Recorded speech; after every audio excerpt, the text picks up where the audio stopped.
سب سے پہلے یہ ویڈیو دیکھیں. تم کہتے ہیں نا مسیح کی وجہ مسیح پہ ایمان لاؤ دے نجات ملے گا. مسیح خود تمہاری کتاب میں لعنتی ہے.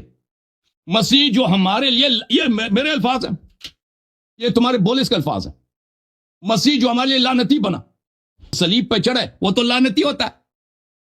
اور بھائی جو لعنتی ہے، لعنتی پر ایمان لانے سے مجھے سمجھا دو.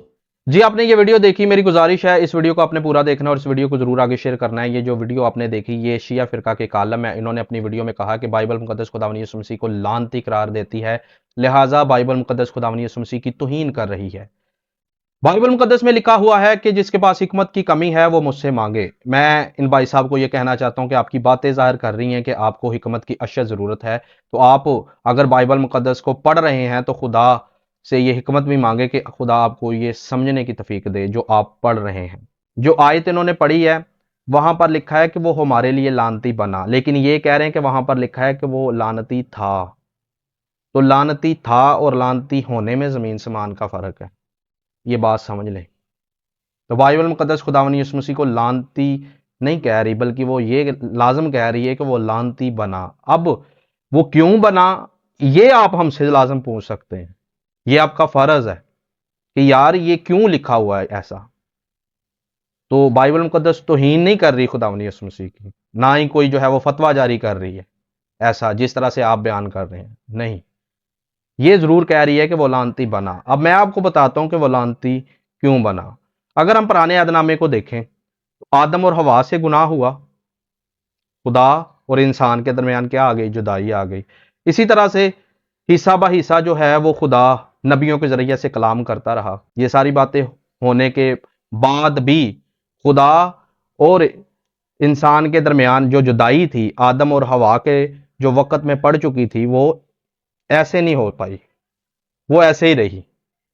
خدا کے ساتھ دوبارہ ملاقات نہیں انسان کی ہو پائی، وہ ایسے ہی رہی. نبی آتے رہے، وہ لوگوں کو بتاتے رہے، لیکن وہ دوار نہیں گرا پائے. اسی لیے تب کے دور میں لوگ کیا کرتے تھے؟ بے عیب برہ لیتے تھے اور ان کو جو ہے وہ اپنے گناہ خطائیں بخشوانے کے لیے جو ہے وہ قربان کرتے تھے. اور جو بے عیب برہ ہوتا تھا اس کے لیے یہ بات لازم تھی کہ نہ تو اس کا کوئی کان چھیدا ہو، نہ وہ ٹیڑھا ہو، وہ بالکل بے عیب ہو، بالکل پاک ہو. پھر اس کی قربانی جو ہے وہ خدا کے حضور مقبول ٹھہرتی تھی. اور یہ خدا کا بنایا خود کا قانون ہے کہ بغیر خون بہائے تمہاری معافی نہیں ہو سکتی. جب ہم نئے عہد نامے میں آتے ہیں تو ہمیں ذکر ملتا ہے خداوند یسوع مسیح کا، جس کے لیے عہد عتیق میں لکھا ہے کہ وہ ہماری خطاؤں کے لیے گائل کیا گیا، ہمارے لیے اس پر سیاست ہوئی، ہمارے لیے اس کے منہ پر تھوکا گیا، ہمارے لیے اس کی داڑھی نوچی گئی، ہمارے لیے اس کے سر پر کانٹوں کا تاج پہنا گیا. یہ ساری باتیں آپ کو بتانے کا میرا مقصد یہ تھا میرے ویر، میرے پرا، کہ وہ لعنتی تھا نہیں، وہ لعنتی بنا تھا.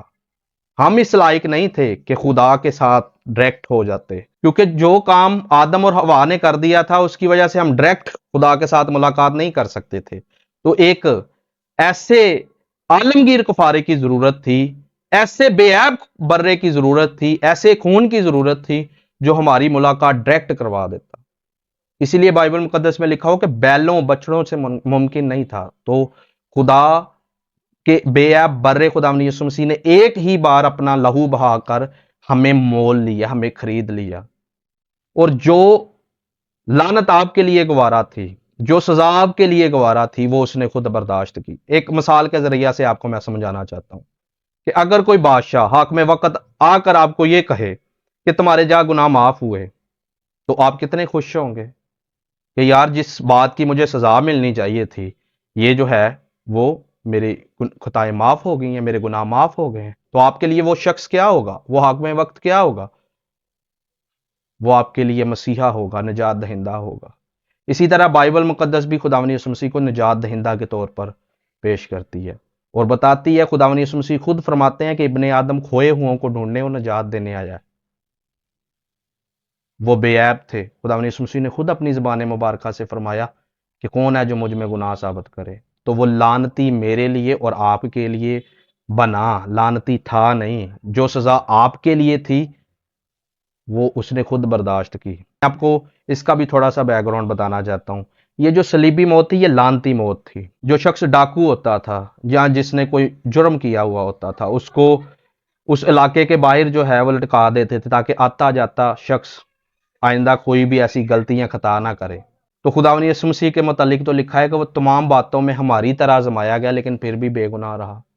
وہ آزمایا ضرور گیا لیکن وہ بے گناہ رہا، اور اس نے سلیب پر کہا ہے کہ اے باپ ان کو معاف کر کیونکہ یہ نہیں جانتے کہ کیا کرتے ہیں.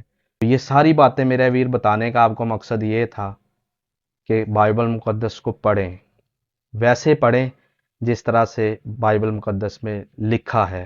آدھی بات کاٹ کر آدھی بات پھیلانا یہ دانش مندی نہیں ہے یا حکمت نہیں ہے، یہ منافقت ہے جو آپ نے دکھائی ہے.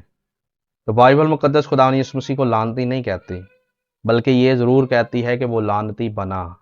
جس سزا کے حقدار میں اور آپ تھے اس نے یہ خود برداشت کی. آخر پر میری آپ سب سے گزارش ہے کہ اس ویڈیو کو اس بھائی تک لازم شیئر کیجیے گا تاکہ یہ بھائی خداوند یسوع مسیح کے عالمگیر کفارے کی اہمیت کو سمجھ سکیں. Thank you, God bless you.